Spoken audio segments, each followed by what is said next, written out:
Olá, no quadro Defensoria Pública Responde de hoje, nós vamos falar sobre as alterações trazidas na pensão alimentícia pelo novo Código do Processo Civil. Aqui com a gente a defensora pública Raquel Sabá. Seja muito bem-vinda, defensora, ao nosso quadro. Obrigado pela participação. Fico à disposição.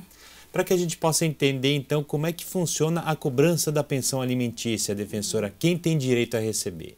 Bom, a pensão alimentícia ela decorre, pode ser um título executivo judicial ou extrajudicial. O importante é que para fazer a cobrança já tem que ter uma sentença ou um acordo prévio entre as partes. Qual o valor a ser pago nesses casos? O juiz é que determina esse valor? Como é que é calculado isso? Sim, assim que é feita a solicitação do pedido de alimentos, a autoridade judiciária já fixa alimentos provisórios logo no início do processo para não ter que esperar uma sentença definitiva. Então, é sempre considerada as possibilidades de quem vai pagar e as necessidades de quem vai receber. Nesse primeiro momento, então, ela fixa de acordo com as informações iniciais do processo. O pagamento de pensão alimentícia sofreu algumas alterações com o novo Código do Processo Civil, né, defensora? A senhora poderia citar algumas dessas alterações, das principais, pelo menos? Sim, o Código de Processo Civil, ele tenta dar mais garantias para quem vai receber. Então, ele permite algumas facilidades, como desconto em folha de pagamento, se tratar de pessoa que recebe mensalmente, que é contratado, empregado, funcionário público. E ele também permite que seja feito, em último caso, inclusão no SPC e no Serasa para tentar estimular justamente o pagamento. A prisão de quem deve a pensão alimentícia, ela também continua sendo uma medida de último caso? Na verdade, existem duas formas de cobrar alimentos. Quando eu cobro os alimentos devidos nos últimos 3 meses da data do ajuizamento da ação, eu posso cobrar com o que a gente chama de ameaça de prisão.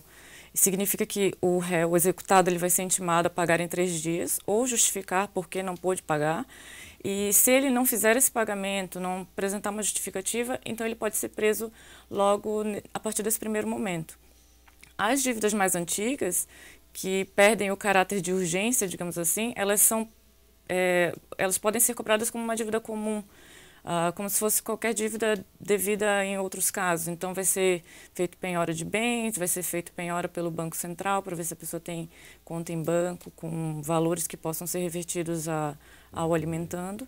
E a diferença realmente é, quando eu preciso mês a mês, ela pode ser exigida com ameaça de prisão. Então, não é exatamente o último caso, pode ser no primeiro momento já no processo. Na sua opinião, essas alterações trazidas pelo novo Código do Processo Civil tornaram a execução alimentícia mais rígida ou não? Na verdade, foi organizado, ficou mais organizado. É possível você identificar também alguns mecanismos para facilitar o pagamento das dívidas mais antigas.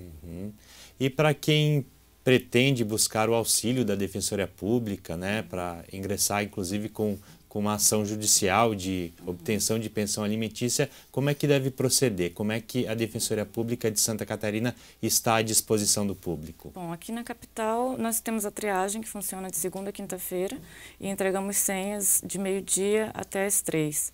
Então é importante ir nesse horário para conseguir fazer o agendamento com o defensor público. Tá bom, então, defensora, agradeço novamente a sua participação. Espero que a gente possa ter esclarecido aí algumas dúvidas. Obrigada, fico à disposição. E o quadro Defensoria Pública Responde volta em breve com novos assuntos. Até lá!